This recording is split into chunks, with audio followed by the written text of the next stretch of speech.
So in international discourse, it's commonly claimed that Judea and Samaria are occupied territories by Israel and that the Palestinians here are living under Israeli oppression, which prevents the establishment of a Palestinian state and the resolution of this conflict. So just to set the record straight, could you clarify for us the legal status of Judea and Samaria under international law? Well, there's a great deal to unpack just in that a few sentences that you gave, but ultimately the status of the territory, the underlying status, hasn't changed since Israel declared independence in 1948. And there is customary international law that tells us what a default rule is for the borders of newly emerging states, which I'm sure we'll come on to, uti possidetis juris. But that really meant that the borders that Israel was established with were those of the pre-existing administrative boundaries of the British Mandate. And then since we haven't had anything to change the status, the underlying status of the territory, what we have had, of course, is the introduction of a Palestinian autonomy here in areas A and B through the Oslo Accords. And that came off the back of a temporary administration that Israel instituted in 1967 when it recovered that territory. So in a nutshell, this is Israel recovering originally sovereign territory, treating it differently to, say, how it treated Jerusalem. When it reunited the city in 1967, it applied Israeli law jurisdiction in its entirety to the city, to East Jerusalem, which had been previously occupied by Jordan. But in relation to Judea and Samaria, the West Bank, that temporary administration that existed from 1967 has been maintained with some alterations, in particular the creation of areas A, B, and C. But the notion of occupation is a misnomer here.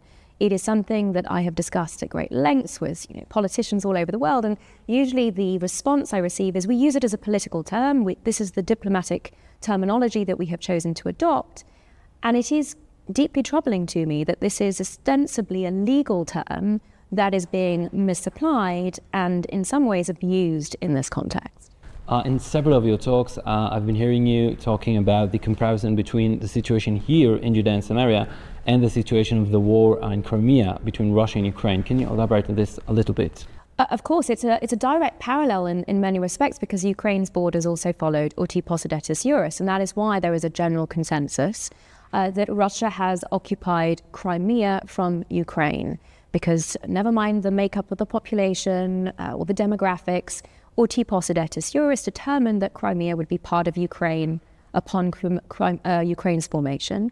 But if in the current war, Ukraine were in a position to recover Crimea from Russia, in the same way that Israel recovered Judea and Samaria and East Jerusalem from Jordan in 1967, I can't imagine anyone claiming that Ukraine were occupying Crimea from Russia. And we need to be very careful about calling out these blatant double standards or even inversions of international law, because you cannot have general, universal international law and an exception for a country you don't like very much or you have some sort of political or ideological opposition to. That's not how any respectable legal system can work. So follow up this, there are also the apartheid claims often made against Israel's presence in Judea and Samaria, which may be influenced in part by the attitude of international legal institutions towards Israel. So what is the actual legal status of the Palestinian population in Judea and Samaria?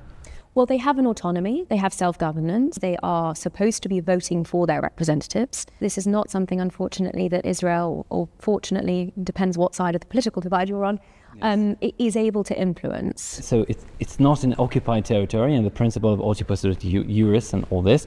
So why is Judea and Samaria still widely labeled as occupied or disputed? Are legal experts simply unaware of this? It's a good question. Look, I think ultimately there is a political agenda here. And this is a world, the international legal practice is intimately connected with the legal academy. And there has been a concerted effort, I think, for many decades to influence the legal academy. And we have seen the sort of weaponization of international law as a result. And you have legal terminology that is being inverted. Occupation is one example, but you also have ethnic cleansing, colonialism, apartheid, as you mentioned, genocide. Now, all of these terms have been entirely inverted. People talk about anti-Semitism as essentially projection. projection of one's own sin onto the Jews. And here we're seeing a slightly different manifestation of it. I think it's blaming the Jews for the crimes that have been committed against them. So, you know, Jordan's occupation of Judea and Samaria and East Jerusalem. We have, you know, the ethnic cleansing of the Jews that occurred up until 1967. Of course, there was ethnic cleansing of Jews from the surrounding Arab world. We have the colonialism, essentially, which manifested itself in the British Mandate before the establishment of the State of Israel. You have the real apartheid that we have discussed. All of these phrases have essentially been inverted and weaponized to seek to attack the Jew among the nations. So I do see there being a clear, you know, political agenda. In terms specifically of uti possidetis iuris, I mean, I've discussed this for the better part of a decade with many academics, and I have yet to hear a sensible explanation as to why it wouldn't apply to Israel. Don't forget, this is a default rule that applies universally wherever there is no agreement to the contrary. And so far, the arguments I have had presented to me concern the partition resolution of 1947, which is, of course, a General Assembly resolution. It is not legally binding. It is a political resolution. It was never implemented. So unlike partition, for example, in India, Pakistan, which was followed through, we don't have anything to follow through. The Jewish Yishuv accepted it, but the Arabs rejected it and launched a war of annihilation. So all we have to fall back on in this case is Israel's declaration of independence in 1948. There's no mention of borders there. The only reference is to Eretz Yisrael. And in fact, there are multiple pillars that the founders of the State of Israel based their Declaration of Independence on. One was the presence of the Jewish people here for millennia, and the Jewish tradition and the biblical heartland of the Jewish people. I'm not religious. I certainly respect all perspectives on this. I look at it purely from an international law perspective, and international law is clear in this regard. Absent any agreement to the contrary, the default rule that the administrative lines are inherited by the new emerging state is something that's impossible to displace here. And all of the reasons that this customary rule was introduced to prevent fratricidal struggles, to provide stability and certainty, everything that was recognized by the International Court of Justice in the 1980s when it talked about the emergence of uti possidetis iuris, they apply here. And it's the attempt to erase the proper application of international law here, which has led to all of this strife, uncertainty, and unfortunately the perpetuation of the conflict.